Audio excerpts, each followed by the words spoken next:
En esta ocasión nos encontramos con el diputado José Antonio Serrano Guzmán.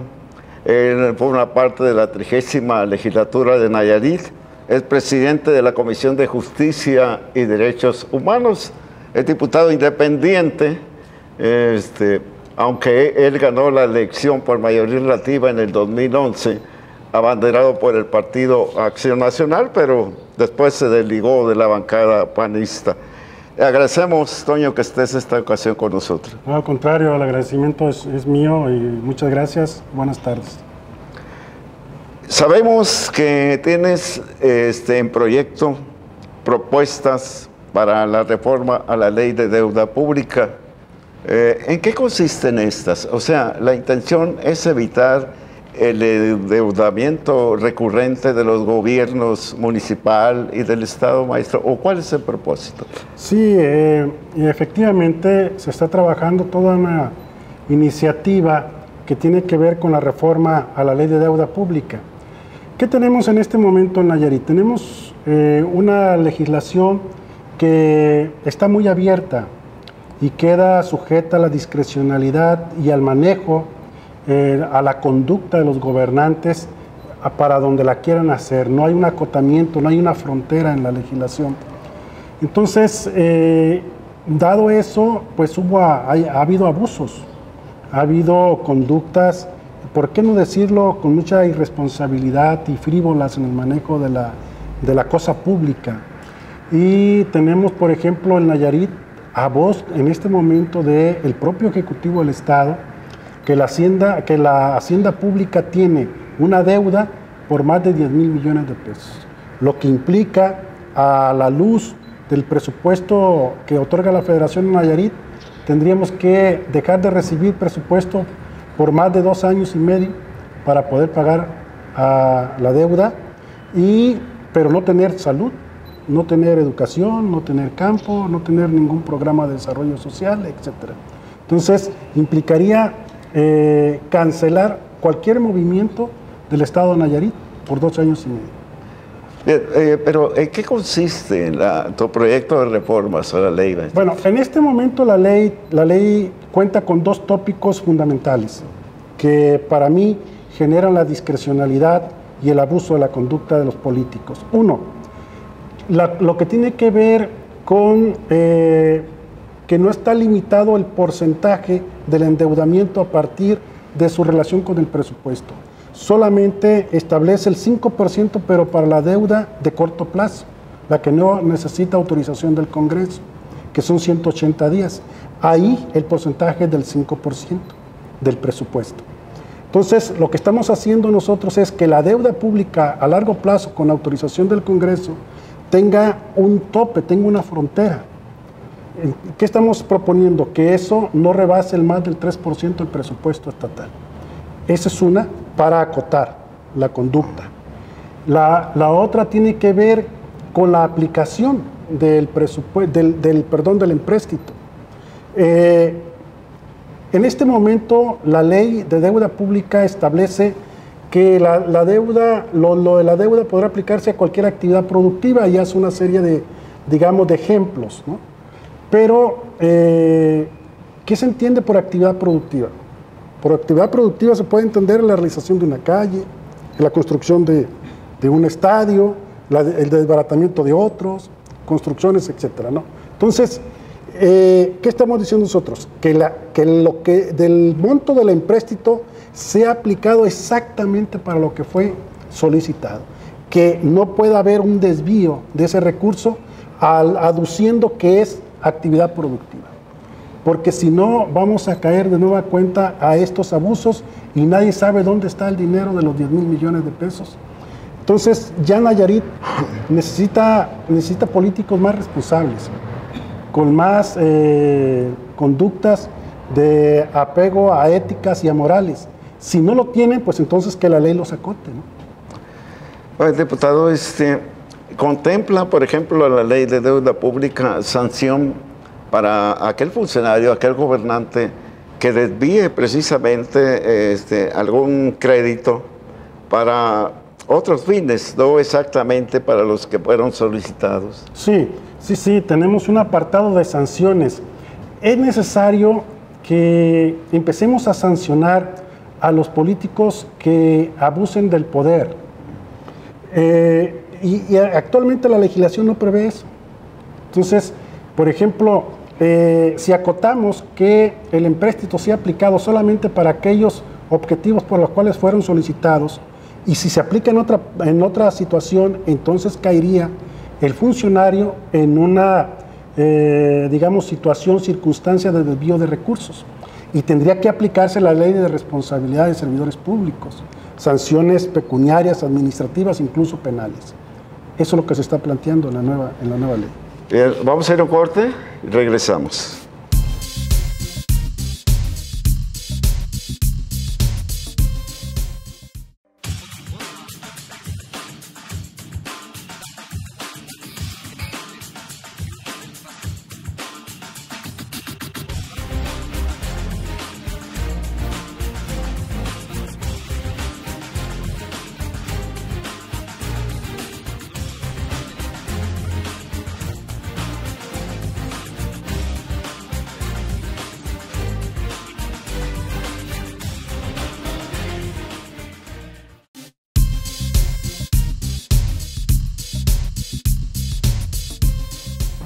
Diputado, en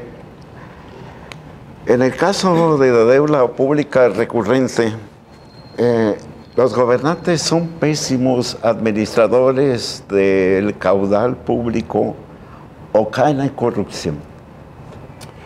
Yo creo que la corrupción es algo desafortunadamente que viene inherente en el acto mismo del gobierno, que no debe existir.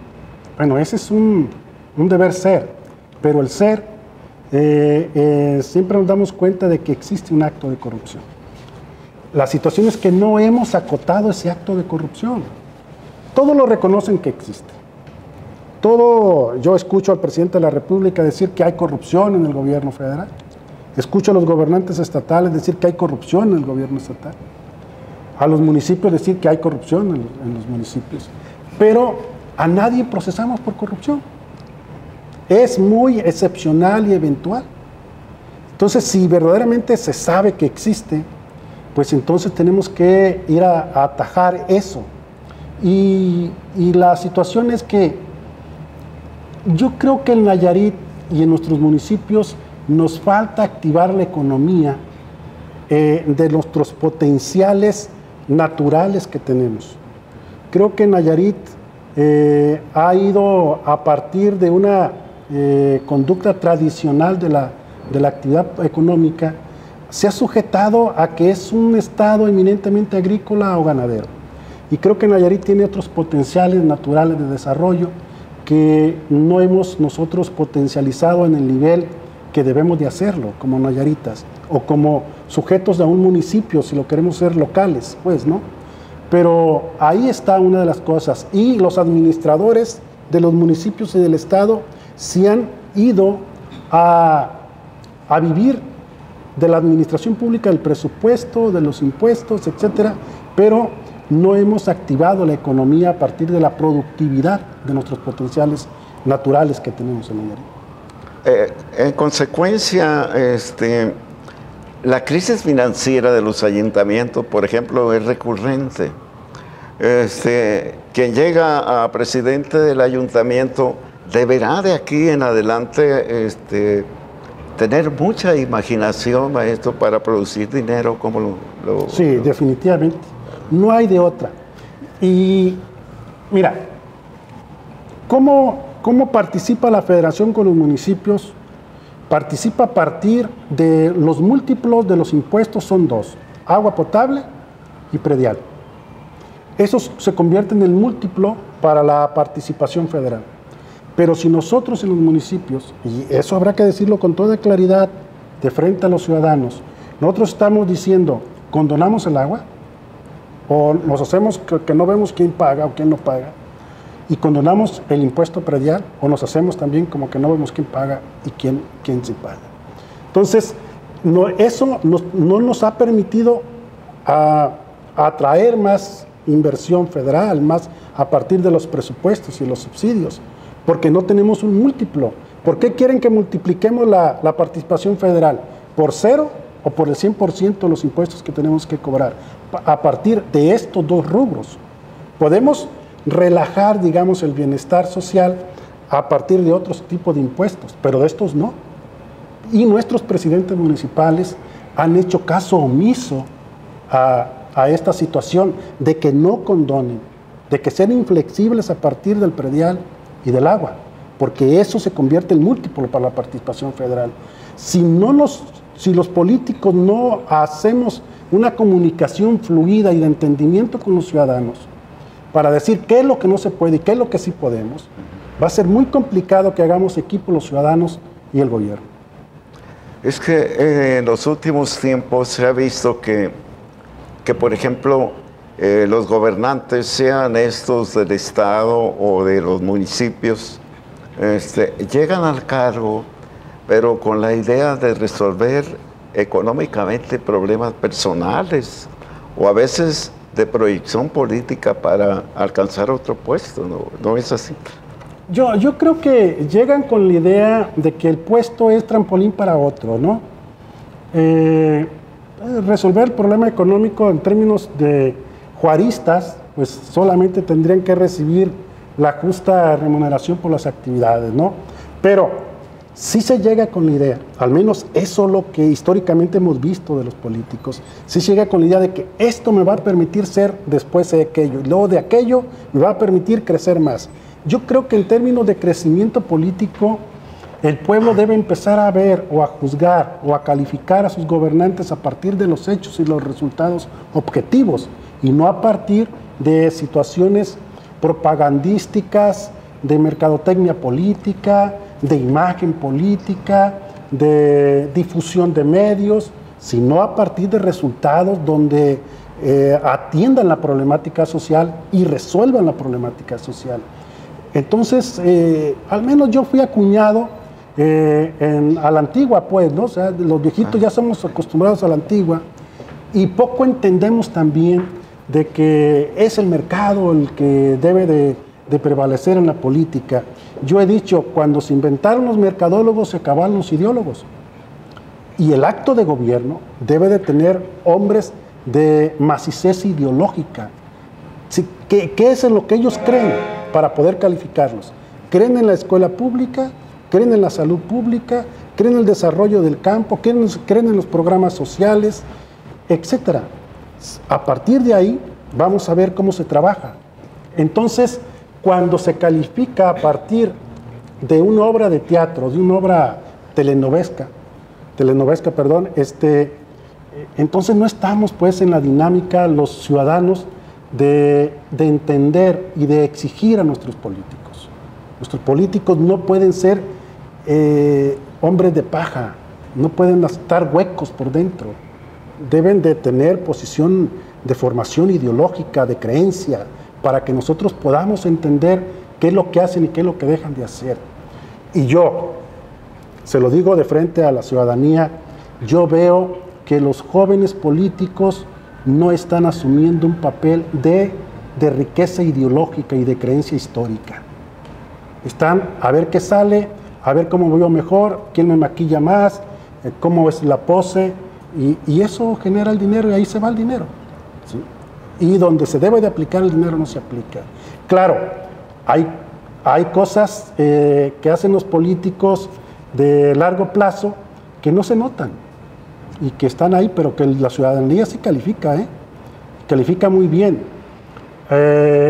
Todas son circunstancias y condiciones novedosas en cada contienda electoral, pero creo que a partir del 2014 la ciudadanía va a querer gente con mayor responsabilidad en el manejo de la cosa pública. Además es necesario, ¿no? Ya no tenemos otra. Hay una crisis profunda en los municipios donde es el primer contacto con la ciudadanía. Si la primera institución del gobierno de la República Mexicana, que es el municipio, está en crisis, que entonces es el primer contacto con la ciudadanía.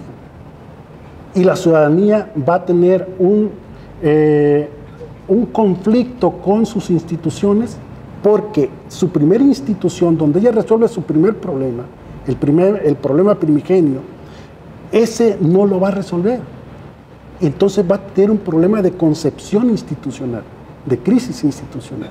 Entonces tenemos que darle más fuerza al municipio. Tenemos que darle mayor presupuesto a los municipios, pero los municipios y sus gobiernos tienen que impulsar actividades económicas propias de los potenciales geográficos, topográficos, naturales donde están ubicados. Si no es así, va a ser muy complicado que nosotros activemos la economía y que vivamos solamente de los subsidios o de los presupuestos. Bien, diputado, entonces que vamos a otra pausa en breve y regresamos.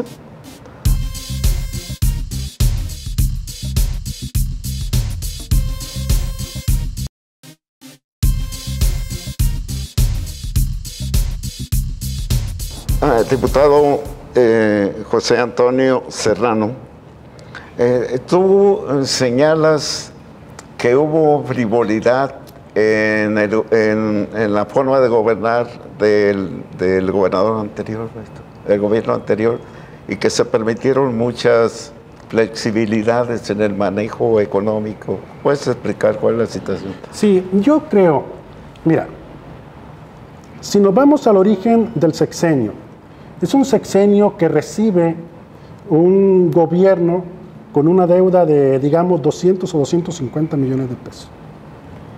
2005. Pero en los haberes financieros del Estado había en efectivo 500 millones de pesos, o 500 pasados. Entonces, si nosotros entendemos eso, vamos a entender que recibieron el gobierno 2005, yo no sé, no quiero meterme si es de un partido político o de otro, simplemente estoy diciendo los elementos que están documentados.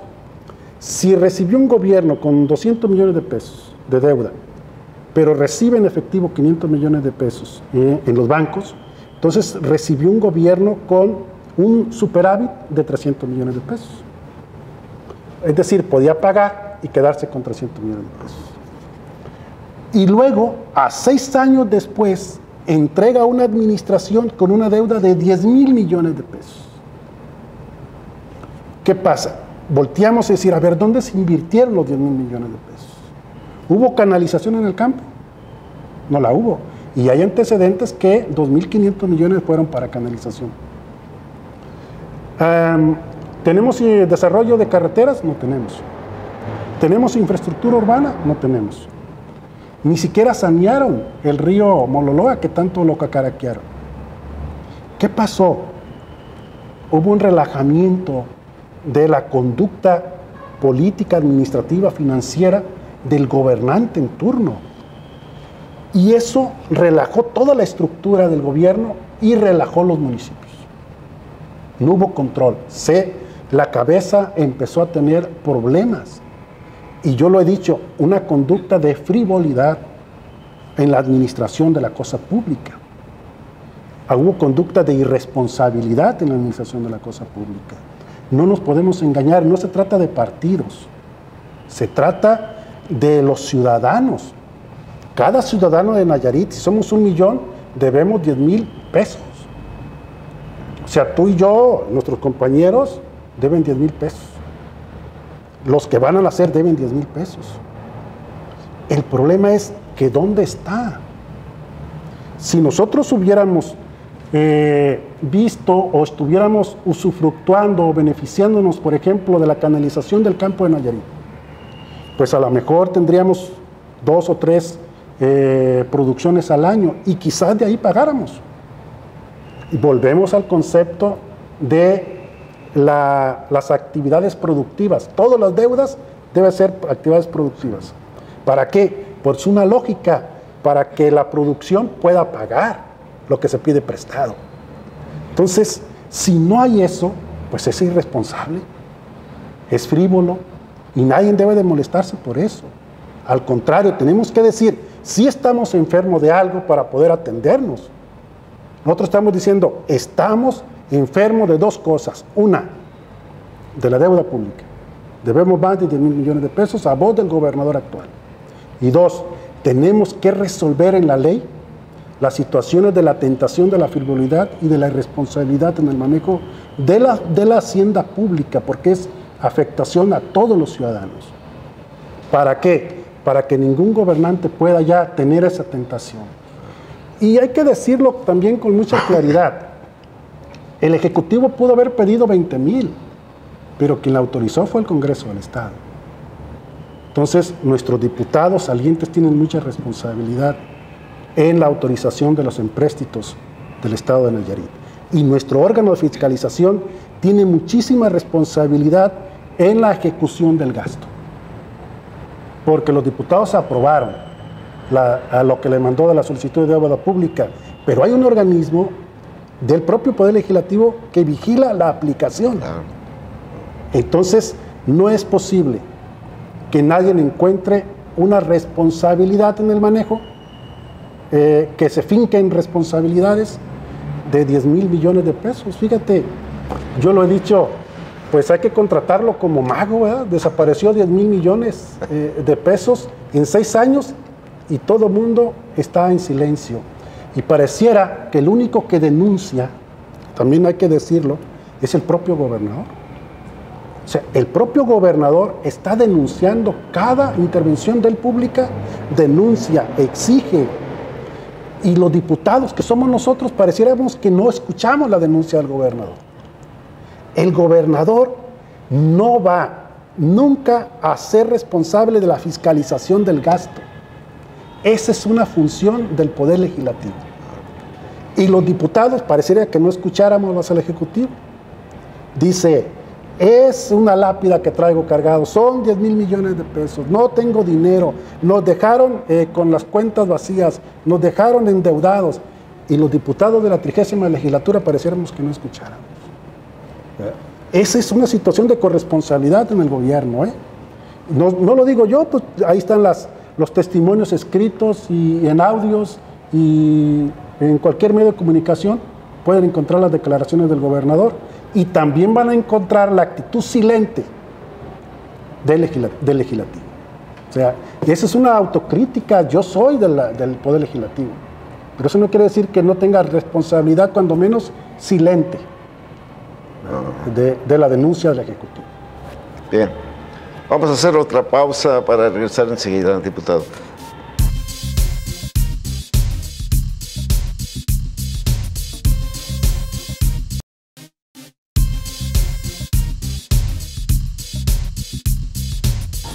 Diputado, esta flexibilidad que dices tú, permeó también a los funcionarios, a algunos funcionarios de la anterior administración, al grado de que hoy la Contraloría Estatal los está llamando supuestamente como responsables de daño patrimonial.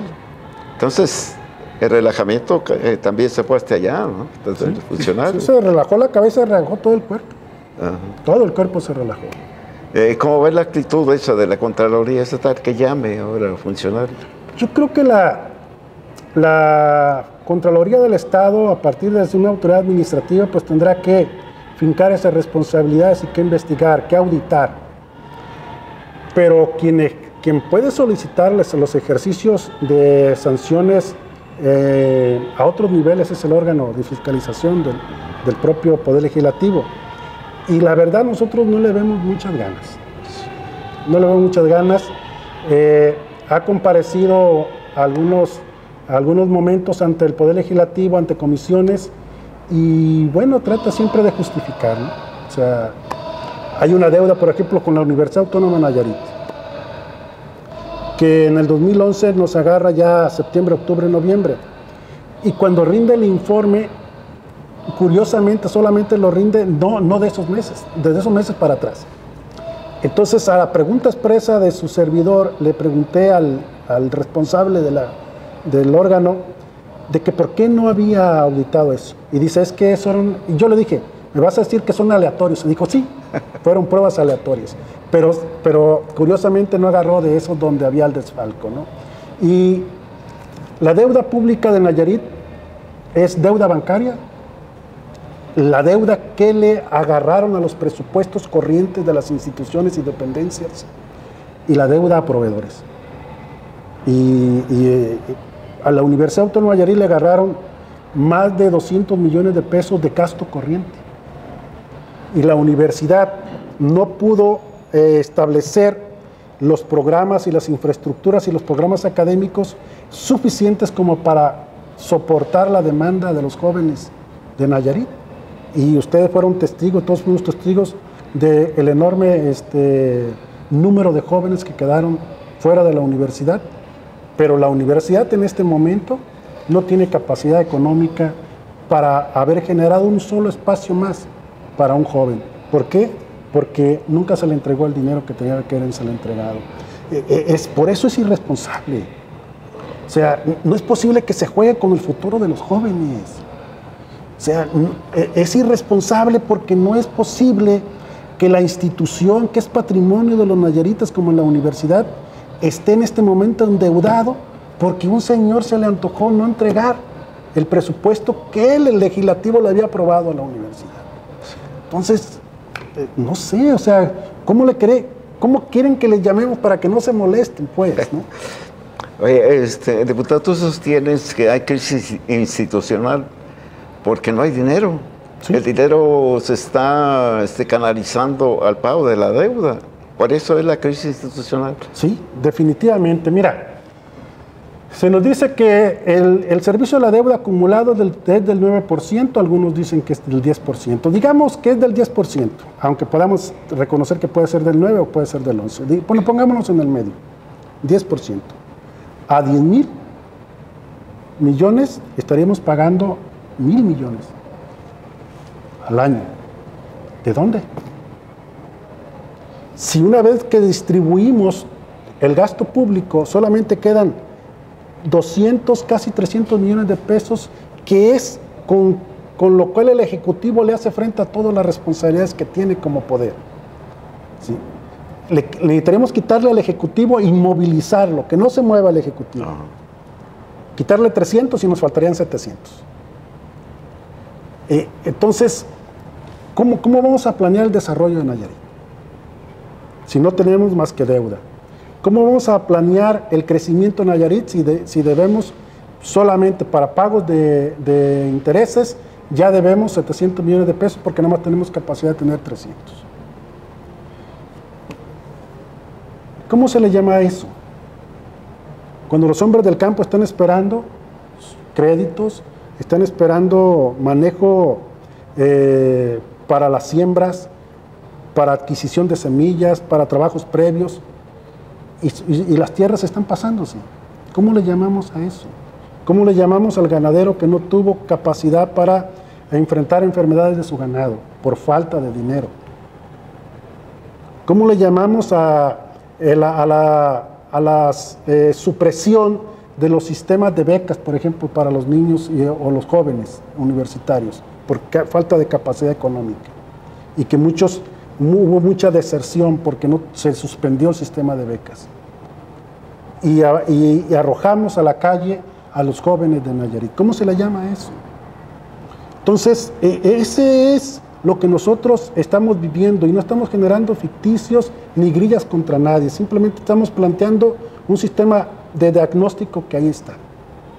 Y que la cifra exacta la dio el gobernador en su discurso hace 2 días y que seguramente lo va a reflejar en su informe, porque vemos un gobernador no solamente que ha tenido la valentía de decir las cosas, sino que ha tenido la actitud de convocar a grupo, pues, convocar a equipo, convocar a unidad, pero también ha tenido la capacidad de enfrentar una deuda mayúscula.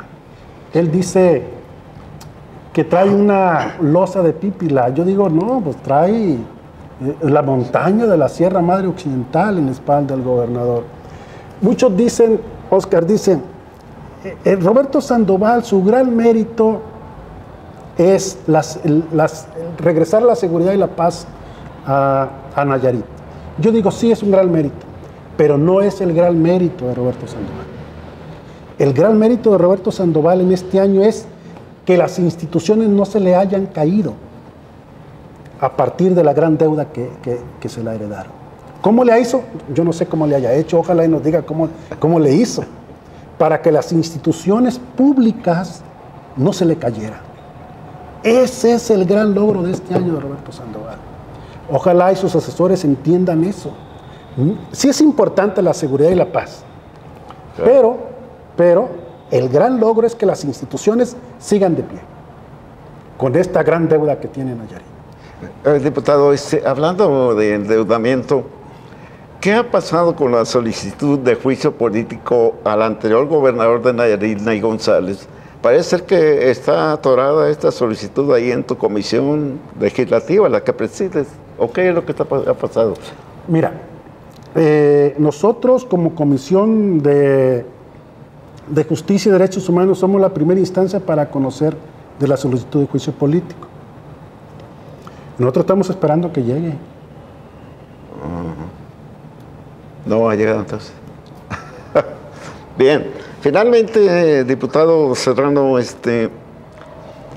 te pregunto, el proyecto, la propuesta que vas a hacer, que creo debe ser en algunos días más, de reforma y adiciones a la ley de deuda pública, ¿es la panacea para evitar los endeudamientos recurrentes de los gobiernos, tanto estatal como municipal?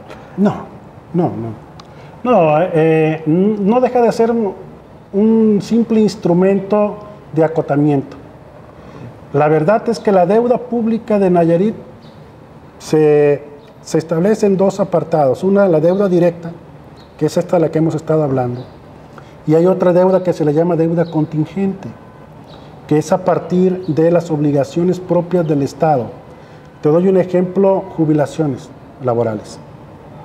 En este momento, si sumáramos la deuda directa con la deuda contingente, estaríamos hablando de por encima de los 15,000 millones de pesos. Porque hay una deuda contingente ahí.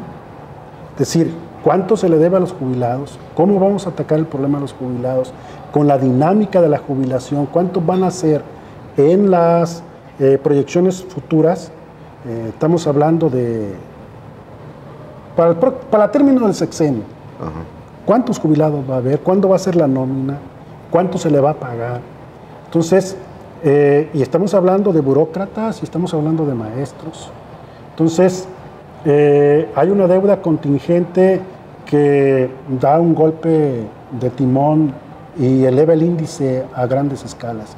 Entonces, esta deuda contingente nada tiene que ver con la ley de la deuda pública. Son obligaciones no cumplidas, obligaciones que deben de preverse para que el Estado como patrón tenga capacidad de pago. Entonces, no es la panacea, simplemente es un esfuerzo para que sea un instrumento de acotamiento a la conducta de los gobiernos en el manejo de la cosa pública. La iniciativa del proyecto lo vas a presentar al Pleno, ¿cuándo? Yo estoy esperando la opinión de académicos de la universidad que me hicieron el favor de darle una revisada. Yo no soy economista, soy abogado. Y estamos esperando su opinión, la opinión de todo este manejo de conocimiento que debe tener la ley, en el manejo científico de la ley, pues. Entonces, estoy en espera. Si ellos me la entregan esta semana o la próxima semana, simplemente la vamos a pulir y entregarla, ¿no?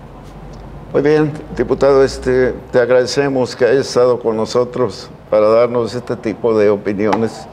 Muchas gracias por tu presencia. No, yo a sus órdenes, y les agradezco mucho la invitación y estaremos ahí a sus órdenes. Muy bien, muchas gracias.